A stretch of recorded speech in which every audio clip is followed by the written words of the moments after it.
December 9-11 panchayat തിരഞ്ഞെടുപ്പ്. എല്ലാവരും vote ചെയ്യാൻ റെഡിയാണല്ലോ.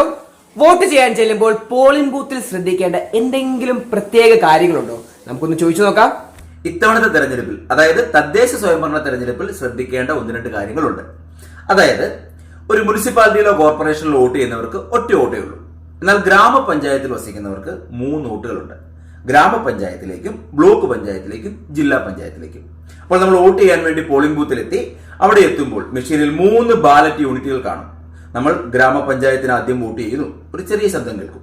ബ്ലോക്ക് പഞ്ചായത്തിന് രണ്ടാമത് വോട്ട് ചെയ്യുന്നു, ചെറിയ ശബ്ദം കേൾക്കും. മൂന്നാമത് ജില്ലാ പഞ്ചായത്തിലെ ഇഷ്ടപ്പെട്ട സ്ഥാനാർത്ഥിയുടെ നേരെയുള്ള ബട്ടൺ കൂടി പ്രസ് ചെയ്യുമ്പോഴാണ് വോട്ട് രേഖപ്പെടുത്തിയെന്ന് ഉറപ്പുവരുത്തുന്ന ആ നീണ്ട ബീപ് ശബ്ദം കേൾക്കും. അതായത് 3 വോട്ടുകളും രേഖപ്പെടുത്തിയാൽ മാത്രമാണ് ബീപ് ശബ്ദം കേൾക്കുക. എങ്കിൽ മാത്രമേ നമ്മുടെ വോട്ട് രേഖപ്പെടുത്തിയിട്ടുള്ളൂ. ഓക്കെ ആണോ?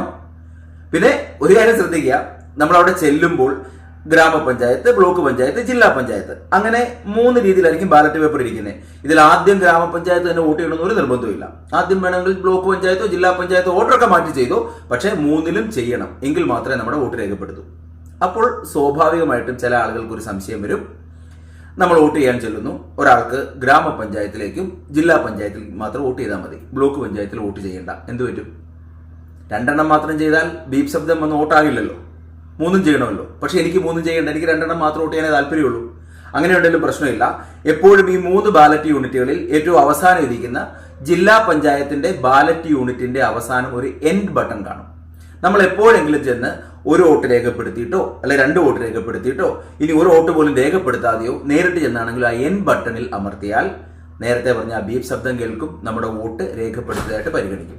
പറഞ്ഞു വരുന്നത്, ഒന്നുകിൽ 3 വോട്ടും രേഖപ്പെടുത്തുക. സ്വാഭാവികമായിട്ടും ബീപ് ശബ്ദത്തോടെ നമ്മുടെ വോട്ട് രേഖപ്പെടുത്തും. അതല്ലെങ്കിൽ ഏതെങ്കിലും ഒരു സ്ഥാനാർത്ഥിക്കോ 2 പേർക്കോ മാത്രമേ വോട്ട് ചെയ്യുന്നുള്ളെങ്കിൽ ആ വോട്ട് ചെയ്തതിന് ശേഷം എൻ ബട്ടൺ അമർത്തണം. എങ്കിലേ വോട്ടായിട്ട് കൂട്ടുകയുള്ളൂ. പിന്നെ നിങ്ങൾ കാണാൻ പോകുന്ന ഒരൊറ്റ പ്രത്യേകത കൂടിയുണ്ട്. പൊതുവേ സംസ്ഥാനത്ത് നിയമസഭാ ഇലക്ഷൻ്റെയോ പാർലമെന്റ് ഇലക്ഷൻ്റെയോ ഒക്കെ നമ്മൾ ചെല്ലുമ്പോൾ അവിടെ നോട്ടയുണ്ട്. ഒരാൾക്ക് വോട്ട് ചെയ്യാൻ താല്പര്യമില്ല, എന്നാൽ അസാധുവായിട്ട് വോട്ട് ചെയ്യണം. നമ്മൾ NOTA, none of the above ചെയ്യാറുണ്ട്. ഇവിടെ ചെല്ലുമ്പോൾ ഒരു കാരണവശാലും ഇവിടെ ബാലറ്റ് യൂണിറ്റിൽ നോട്ട എന്നൊരെണ്ണം കാണില്ല. അപ്പൊ പിന്നെ ഒരാൾ ചെന്നു ആർക്കും വോട്ട് ചെയ്യണ്ടെങ്കിലോ? അവിടെയും നമ്മൾ ആദ്യം പറഞ്ഞ കാര്യമാണ് ചെയ്യേണ്ടത്. നേരെ ചെല്ലുക, ഒരു സ്ഥാനാർത്ഥിക്ക് വോട്ട് ചെയ്യേണ്ട. അവസാനം ജില്ലാ പഞ്ചായത്തിന്റെ ബാലറ്റ് യൂണിറ്റ് അവസാനമുള്ള എൻഡ് ബട്ടൺ അമർത്തി കഴിഞ്ഞാൽ അത് വോട്ടായിട്ട് മാറും. അതിന് നോട്ട എന്നല്ല വിളിക്കുക, അണ്ടർ വോട്ട് എന്നാണ് വിളിക്കുക. ഇതാണ് പ്രത്യേകമായിട്ട് ഓർക്കേണ്ടത്. അപ്പോ വോട്ട് ചെയ്യാൻ ചെല്ലുമ്പോൾ ഈ പറഞ്ഞ കാര്യങ്ങളൊക്കെ ഒന്ന് ശ്രദ്ധിച്ചേക്കുക.